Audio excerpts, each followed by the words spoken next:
സുഹൃത്തുക്കളെ, കേൾക്കുമ്പോൾ വളരെ നിസ്സാരമാണെന്ന് തോന്നുന്ന ഒരു വിഷയത്തെക്കുറിച്ചാണ് ഞാനിപ്പോൾ സംസാരിക്കാൻ പോകുന്നത്.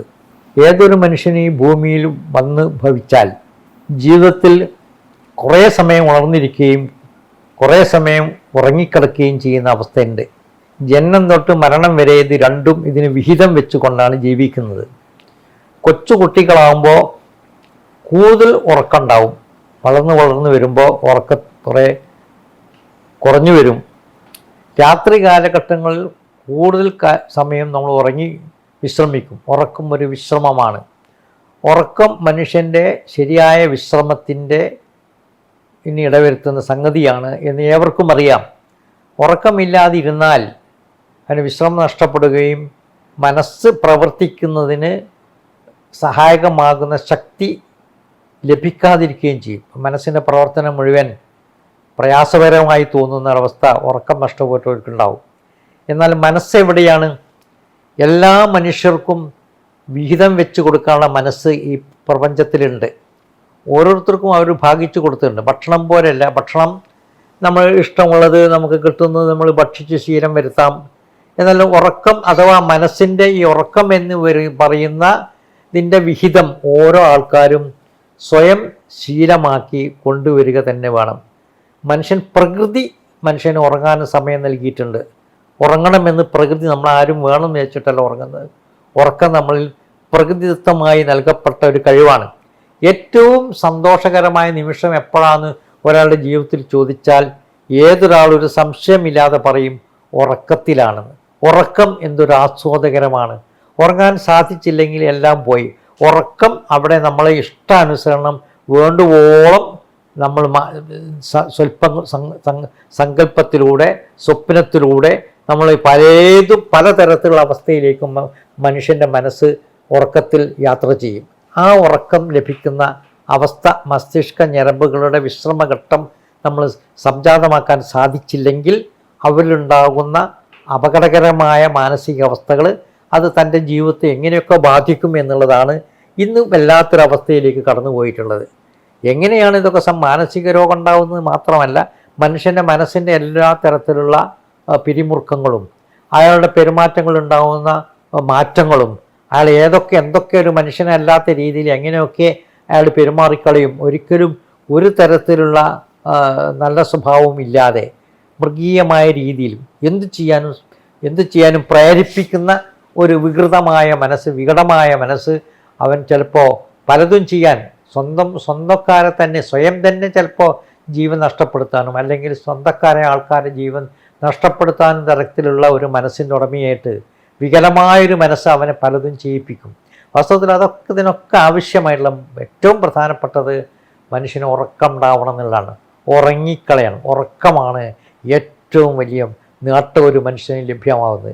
ഏത് പ്രഗത്ഭനായ വ്യക്തിയാവട്ടെ, ശാസ്ത്രജ്ഞനാവട്ടെ, സാഹിത്യകാരനാവട്ടെ, ഉദ്യോഗസ്ഥനാവട്ടെ, മന്ത്രിയാവട്ടെ, എന്ത് സ്ഥാനം അലങ്കരിക്കുന്നവരും ഒന്നുമില്ലാത്തവരും ഏത് കാട്ടിൽ ജീവിക്കുന്നവരും മനുഷ്യൻ എന്നുള്ള നിലക്ക് അയാൾക്ക് ജീവിതത്തിൽ ഉറക്കം ആവശ്യമാണ്. ഈ ഉറക്കത്തെ ഇന്ന് വളരെയധികം മോശമായി നഷ്ടപ്പെടുത്തിക്കൊണ്ടിരിക്കുന്നതുകൊണ്ട് ഉറക്കം നഷ്ടപ്പെടുത്തിക്കൊണ്ടുള്ള പല പ്രവൃത്തികളിലും മനുഷ്യൻ വ്യാപൃതരാകുന്നതോടുകൂടി അവൻ്റെ മസ്തിഷ്ക ഞരമ്പുകൾ പുതിയ പരിണാമങ്ങൾക്ക് വിധേയമാവുന്നു. അതുകൊണ്ട് അവരെ സംബന്ധിച്ചിടത്തോളം സുഖകരമായ ജീവിതം ഉണ്ടാവുന്നില്ല എന്ന് മാത്രമല്ല, മറ്റുള്ളവരെ സുഖകരമായ ജീവിതത്തിലേക്ക് നയിക്കാൻ അനുവദിക്കുകയില്ല. ഇന്ന് പലർക്കും സംഭവിച്ചു കൊണ്ടിരിക്കുന്ന അവസ്ഥാവിശേഷം അതാണ്. അയാൾ സ്വയം അനുഭവിക്കുന്നില്ല. ഉറക്കം നഷ്ടപ്പെടുത്തിക്കൊണ്ട് പല കാര്യങ്ങളിലും ഇപ്പോൾ പ്രത്യേകിച്ച് വലതിൻ്റെ മുന്നിൽ, പണ്ടൊക്കെ ടി വിയുടെ മുന്നിൽ ഇരിക്കലായിരുന്നു. ഇന്ന് അതിന് പകരമായിട്ട് ഇന്ന് ഫോണിൽ നോക്കി തന്നെ രാത്രി സമയം ചിലവഴിച്ച് ഉറക്കത്തെ നഷ്ടപ്പെടുത്തി കളയുന്നവരുണ്ട്. ഒരു സമയം കഴിഞ്ഞാൽ ഉറക്കം വരുന്നതിൽ നിന്ന് തന്നെ നമ്മൾ മാറി നിന്ന് കളയും. സ്ഥിരമായ കൃത്യമായൊരു സമയം വെച്ചൊരാൾ ഉറങ്ങാൻ പോയാൽ ആ സമയം ആകുമ്പോൾ തന്നെ നമ്മുടെ മനസ്സൊരു മണിയടിക്കും. ഇപ്പം നിങ്ങൾ ഉറങ്ങാൻ സമയമായിരിക്കുന്നു, ഉറങ്ങിക്കോളൂ, കണ്ണിൻ്റെ പോളകൾ താൻ അടഞ്ഞു വരും. അങ്ങനെ നമ്മൾ വിശ്രമിക്കണം. കണ്ണിൻ്റെ പോളകളാകുന്ന കർട്ടൻ മനസ്സിലേക്ക് പ്രവേശിക്കുന്ന പ്രകാശത്തെ തടയുന്ന പോലെ തന്നെ മനസ്സിലേക്ക് പ്രവേശിക്കുന്ന എല്ലാ ചിന്തകളെയും അത് കർട്ടൻ മൂടി കണ്ണിൻ്റെ പോള അടച്ചുകൊണ്ട് അവൻ നിദ്രയിലേക്ക് ഉറക്കിലേക്ക് പ്രവേശിക്കും. ആ പ്രവേശനത്തെ തടഞ്ഞു വെച്ചുകൊണ്ട് കർട്ടൻ താഴ്ത്താൻ അനുവദിക്കാതെ നിർബന്ധിച്ച് കണ്ണുകൾ ഒരു സ്ഥലത്ത് നോക്കി നിന്നുകൊണ്ട് അതിൽ കാണുന്ന കാഴ്ചകൾ ആസ്വദിക്കാനും അനുഭവിക്കാനും മനസ്സിനെ അതിന് വീണ്ടും ഉപയോഗപ്പെടുത്താൻ ശ്രമിക്കുമ്പോൾ മസ്തിഷ്ക ഞരമ്പുകൾ വളരെയധികം ക്ഷീണിക്കുകയും ആ മസ്തിഷ്ക ഞരമ്പുകൾ പിന്നീട് ഉണർന്നിരുന്നാൽ തന്നെ ചെയ്യേണ്ട കാര്യങ്ങൾ വേണ്ട രീതിയിൽ ചെയ്യാൻ അനുവദിക്കാത്ത രീതിയിൽ പലതും നഷ്ടപ്പെട്ടു പോവുകയും ചെയ്യും. ചിലർക്കത് അനുഭവപ്പെടുക മറവിയായിരിക്കും. ചെയ്യുന്ന കാര്യങ്ങൾ ഓർമ്മയിൽ നിന്ന് തിരിച്ചു കിട്ടാതെ, എല്ലാം ഒരു കണ്ടിന്യൂറ്റി കിട്ടാതെ, ഒരു തുടർച്ച കിട്ടാതെ, ഒരു സ്ഥലത്ത് നോക്കി കോൺസെൻട്രേറ്റ് ചെയ്ത് ഏകാഗ്രത ഉപയോഗപ്പെടുത്തിയിട്ട് കാര്യം മനസ്സിലാക്കിയെടുക്കാൻ സാധിക്കാതെ അതിൽ നിന്നൊക്കെ ഇറങ്ങി നിന്ന് പോകുന്ന അവസ്ഥയും ചിലപ്പോൾ ഉണ്ടായിന്ന് വരാം. പലരുടെയും മനസ്സിൽ ഇതിൻ്റെ ഉറക്കം നഷ്ടപ്പെട്ടാലുണ്ടാകുന്ന പ്രതികരണങ്ങൾ ഭിന്നമാണ്. ഒരാളിൽ നിന്ന് മറ്റൊരാളിലേക്ക് അതിനെ ചേർത്ത് വെച്ച് അങ്ങനെ തന്നെ അയാളിൽ ഉറക്കം നഷ്ടപ്പെട്ടുകൊണ്ട് ഇങ്ങനെയൊന്നും ഉണ്ടായി എന്ന് പറയാൻ പറ്റില്ല.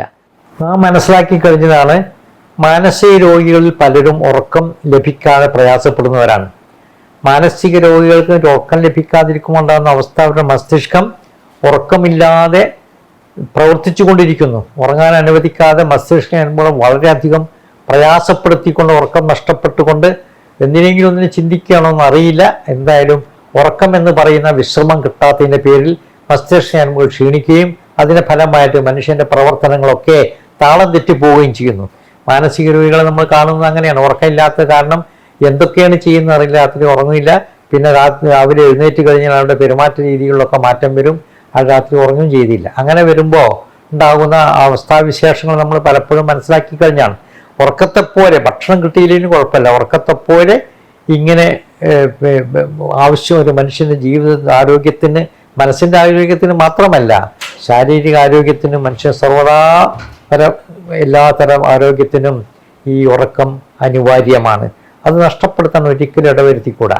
പലപ്പോഴും ചില തരം കേസുകൾ അന്വേഷണത്തിന് വേണ്ടി വിധേയനായ കേസ് അന്വേഷണത്തിന് വേണ്ടി ഉപയോഗപ്പെടുത്തുന്ന മാർഗം തന്നെ ആളെ ഉറങ്ങാൻ അനുവദിക്കാതെ കഷ്ടപ്പെടുത്തുകയാണ്. ഉറങ്ങാൻ അനുവദിക്കാതെ അയാളുടെ ജീവിതത്തെ മുന്നോട്ട് നയിക്കാൻ ഇടവരുത്തി ഒരു അസ്വസ്ഥമായ മനസ്സ് നേടിയെടുത്തി ആയതിനു ശേഷം ആളോട് കാര്യങ്ങൾ ഇതുവരെ ചെയ്തില്ലെന്ന് ആളെ മനസ്സുറപ്പിച്ച് പറഞ്ഞത് പിന്നെ ഇപ്പം ചോദിക്കുമ്പോൾ അയാൾ ഒരു പ്രയാസപ്പെട്ട അവസ്ഥയിൽ പറഞ്ഞു പോവും.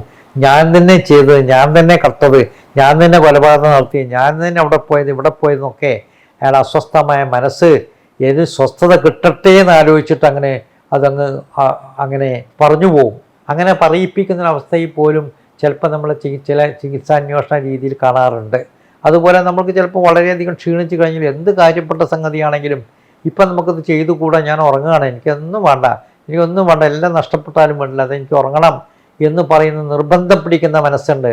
ആ നിർബന്ധം പിടിക്കുന്ന സമയത്ത് മനുഷ്യൻ്റെ മനസ്സ് ഉറങ്ങാൻ ശ്രമിക്കും. പക്ഷെ അപ്പോഴും നമ്മൾ എന്തോ ചെയ്തുകൊണ്ടിരിക്കുകയാണെങ്കിൽ ചെയ്തുകൊണ്ടിരിക്കുന്ന കാര്യങ്ങളിൽ ശ്രദ്ധയില്ലാതെ പലപ്പോഴും അപകടം സംഭവിക്കുകയും ചെയ്യും. അങ്ങനെയാണ് ഡ്രൈവ് ചെയ്തുകൊണ്ടിരിക്കുമ്പോൾ ഉറക്കത്തിലേക്ക് വന്നു വീണാൽ ക്ഷീണിതനായൊരു മനുഷ്യൻ്റെ ഉറക്കം ശരിയായ റോഡിനെ തന്നെ കാണാൻ അനുവദിക്കാതെ എവിടെയെങ്കിലുമൊക്കെ പോയി മുട്ടിക്കുകയും അപകടം ഉണ്ടാവുകയും ചെയ്യും. അയാൾ അറിയുന്നേ ഇല്ല അങ്ങനെ സംഭവിച്ചു എന്നുള്ളത്, എവിടെയാണ് സംഭവിച്ചു എന്നറിയില്ല. അപ്പോൾ ഉറക്കം എന്ന വിശ്രമം വളരെ ആവശ്യമാണ്. ഉറക്കമാണ് മനുഷ്യനെ പല തരത്തിലുള്ള കഴിവുകളെയും വളർത്തിപ്പിക്കാൻ സാധിക്കുന്നത്.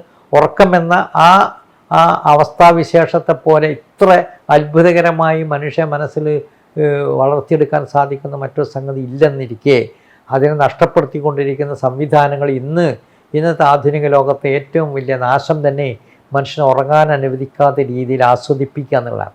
രാത്രി കാലഘട്ടങ്ങളിൽ മനുഷ്യന് ഈ ഉറങ്ങാൻ അനുവദിക്കാതെ, അതും കഠിനമായ ഒരിക്കലും തന്നെ കാണാൻ പാടില്ലാത്ത ശക്തമായ പ്രകാശം, അതുപോലെ ശബ്ദതരംഗങ്ങൾ, ഭയങ്കരമായ ശബ്ദ കോലാഹലങ്ങൾ, ഭയങ്കര ശബ്ദം വെച്ചിട്ടുള്ള ഇപ്പോഴത്തെ മ്യൂസിക്കുകളൊക്കെ തന്നെ പാട്ടിനെ, ആ യഥാർത്ഥ പാട്ടിൻ്റെ ശബ്ദത്തെക്കാളും കൂടുതൽ ബാക്ക്ഗ്രൗണ്ടിൻ്റെ മ്യൂസിക്കിൻ്റെ ലയനത്തിൽ ലയിച്ചു ചേരുകയാണ്. അതോടനുബന്ധിച്ചിട്ടുണ്ടാവുന്നത് അവൻ്റെ മസ്തിഷ്കം നഷ്ടപ്പെട്ടു പോകും. മസ്തിഷ്കത്തിന് ഗ്യാരണ്ടി ശക്തി നഷ്ടപ്പെട്ടു പോവുകയും അതിന് എനർജി ചോർന്നു പോവുകയും ചെയ്യുന്നു എന്നുള്ളതാണ്. കണ്ടമാന ശബ്ദം കേൾക്കുമ്പോഴും കണ്ടമാന ശക്തമേറിയ വെളിച്ചം കാണുമ്പോഴും അവൻ്റെ മനസ്സിൻ്റെ ഈ ശക്തിയിലൊക്കെ വളരെ ശോഷണം വന്നു പോകുന്നു, നാശം വന്നു പോകുന്നു. പിന്നീട് അവൻ അതിനെ ഉപയോഗപ്പെടുത്താൻ സാധിക്കാതെ വളരെ ചെറുപ്പത്തിൽ തന്നെ പലതരം രോഗങ്ങൾക്ക് വിധേയമാകുന്നു. പല രോഗങ്ങൾക്കും വിധേയമാകുന്നതിൻ്റെ പിന്നിൽ പ്രവർത്തിക്കുന്ന അവരുടെ യഥാർത്ഥത്തിൽ മനുഷ്യന് സ്വസ്ഥമായ സുഖകരമായ ഉറക്കം ലഭിക്കാത്തതിൻ്റെ പേരില്ല. അവരുടെ ഏജിങ് തന്നെ വളരെയധികം പങ്കുകൊള്ളുന്ന ഒന്നാണ്. സുഖമായ ഉറക്കമുള്ള ഒരാൾക്ക്, കുറേ കാലം സന്തോഷകരമായ ജീവൻ നയിക്കുന്ന ഒരാൾക്ക് അത്ര വേഗത്തിലൊന്നും ഒരു വാർദ്ധക്യ സഹജമായ രോഗങ്ങളോ ശാരീരികപരമായ അവസ്ഥാവിശേഷങ്ങളോ ഉണ്ടാവില്ല. കുറേയൊക്കെ നമ്മൾ മേക്കപ്പ് ഉണ്ടാക്കാൻ സാധിക്കുമെങ്കിലും അതൊന്നുമില്ലാതെ തന്നെ ഒറിജിനലായിട്ട് മനുഷ്യൻ്റെ മനസ്സ് സസന്തോഷം ജീവിക്കാൻ അനുവദിക്കുന്നതിൽ പ്രധാനപ്പെട്ട ഒന്ന് മനുഷ്യൻ്റെ മനസ്സിൻ്റെ വിശ്രമം കൊടുക്കുന്ന ഉറക്കമാണ്. അങ്ങനെയുള്ള ആൾക്കാരാണ് ആ കാര്യങ്ങളിൽ വിജയിച്ചു പോകുന്നതെന്ന് നമുക്ക് അപഗ്രഥിച്ചാൽ മനസ്സിലാവും. ഇന്ന് വിപരീതമായിട്ട് മനുഷ്യൻ്റെ മനസ്സിനെ വെറുതെ വിശ്രമമില്ലാതെ രാത്രി കാലഘട്ടത്തിൽ പ്രത്യേകിച്ച് ഇങ്ങനെ അനാവശ്യമായിട്ട് അധികമായിട്ട് ആസ്വദിക്കാൻ വിട്ടുകൊടുക്കുകയാണ് വിശ്രമിക്കാതെ. അതിൻ്റെ ഫലമായിട്ട് മനുഷ്യന് പലതരം മാനസിക രോഗങ്ങൾക്കും ഇടവരുന്നു എന്നുള്ളതാണ് സത്യം. അങ്ങനെയുള്ളതിന് രക്ഷപ്പെടാൻ മനുഷ്യൻ നിർബന്ധമായിട്ടും ഇന്ന ഭക്ഷണങ്ങൾ കഴിക്കണം എന്ന് നിർബന്ധമായി രോഗം വരാതിരിക്കാൻ പറയുന്ന പോലെ നിർബന്ധമായിട്ട് മനുഷ്യൻ രാത്രിയുടെ ഒരു വ്യാമം, ഒരു സമയം ഉറങ്ങിയേ തീരും. പലർക്കും സമയം, ഉറക്കത്തിനുള്ള സമയം, വിശ്രമ സമയം പല വ്യക്തികളും പലതാണ്. ചിലർക്ക് കുറച്ച് കൂടുതൽ 8 മണിക്കൂർ വേണ്ടി വരും, ചിലർക്ക് 6 മണിക്കൂർ മതി, ചിലർക്ക് 5 മണിക്കൂർ മതി. എങ്ങനെയാണ് അയാളുടെ മനസ്സിന് വിശ്രമം വരാൻ അയാൾ സ്വീകരിച്ചു വെച്ചൊരു മാർഗം, അത് അയാൾ സ്ഥിരമായി കിട്ടിക്കൊണ്ടിരിക്കണം, അതിനുവേണ്ടി സമയം കണ്ടെത്തണം എന്ന് തന്നെയാണ് മനഃശാസ്ത്രപരമായി ചിന്തിക്കുമ്പോൾ മനസ്സിലാവുക. പലരും പറയാൻ ഞാൻ എത്ര മണിക്കൂറെങ്കിലും ചുരുങ്ങി തുടങ്ങണം എന്നുള്ളത് നിർബന്ധമാക്കുന്നതിൻ്റെ പിന്നിലുള്ളത് മനുഷ്യന് വിശ്രമം കിട്ടുന്നൊരവസ്ഥ സംജാതമാക്കാൻ ശ്രമം നടത്തണം എന്നുള്ളത് കൊണ്ടാണ്. അതാ മറ്റു തരത്തിലുള്ള ശാരീരികാരോഗ്യത്തിന് ഒക്കെ ഉപകാരപ്രദമാവുക. അതിനുതകുന്ന രീതിയിലുള്ള ജീവിതം നയിക്കാൻ മനുഷ്യന് സാധിക്കണം. അതിനുവേണ്ടി ശ്രമം നടത്തണമെന്ന് തരുണത്തിൽ ഉപദേശിക്കുകയാണ്.